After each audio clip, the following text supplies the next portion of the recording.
ځینې کفري الفاظ راټولونکی مولوي رفیع الله برهاني، غږ حافظ عمري.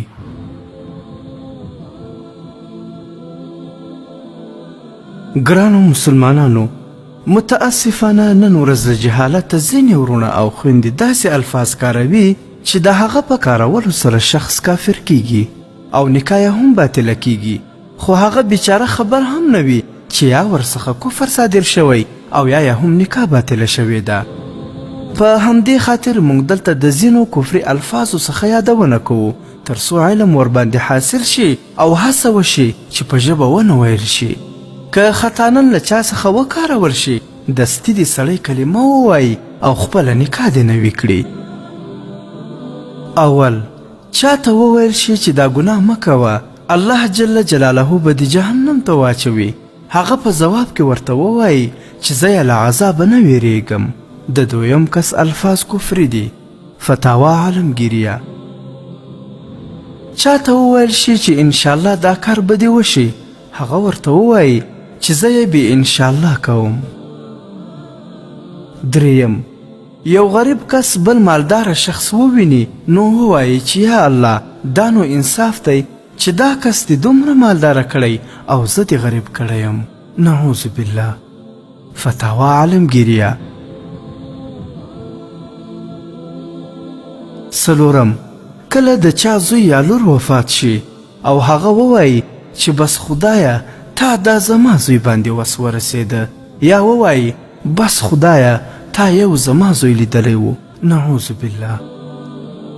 پنځم د نبی علیه الصلاة والسلام په سنتو باندې ټوکې کول یا پسې رشخند وهل. شپږم کله یو شخص قاتل او خوني وویني نو ووایي چې ملک الموت راغی. وهم د قرآن کریم د آیاتونو معنا په ټوکو اړول، لکه ان الصلاة تنها. یو څوک یې په ټوکو ووایي نعوذ بالله چې د دې معنا دا ده چې لمونځ په تنهایي سره وکړه. اتم پر مسلمانۍ باندې د خفګان احساس کول، مثلا یو څوک ووایي چې فلانی مسلمان دی خود به رشوت خوري، یا مسلمان یم ځکه غریب او مسکین یم.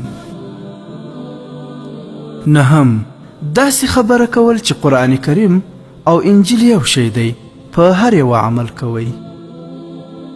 لسم د کفارو د خوشحالولو لپاره د هغوی په مذهبي میلو او اخترونو کې ګډون کول. کتاب بهار شریعت. یولسم یو څوک ووایي چې زه په شریعت فیصله نه کوم، راځه په جرګې به یې سره معلومه کړو. یا یو څوک ورته کوم اسلامي حکم بیان کړي، دی ورته ووایي چې نعوذ بالله دا هوایي خبرې دي. دولسم د شراب څکلو یا زنا کولو یا قمار کولو پر وخت بسم الله الرحمن الرحیم ویل. کتاب فیضان سنت. دیارلسم مسلمان ته کافر ویل یا کافر ته مسلمان ویل. څوارلسم د الله جل جلاله لخوا حرام شي ته حلال ویل یا حلال شي ته حرام ویل. پنځلسم د داسې شیانو څخه انکار کول لکه دوزخ، جنت، ملائکې او کتابونه. شپاړسم یو چاته د غصې او درد په وخت کې ویل چې نعوذ بالله چې د خدای زوی شي هم دې ولاکه پرېږدم. ګرانو مسلمانانو، تاسې واورېدل چې دا ټول الفاظ کفري دي چې په دې سره یو مسلمان کافر کیږي هم او نکاح هم باطله کیږي. باید چې خپل ځان هم ترې وساتو او تر نورو مسلمانانو هم دا خبرې ورسوو.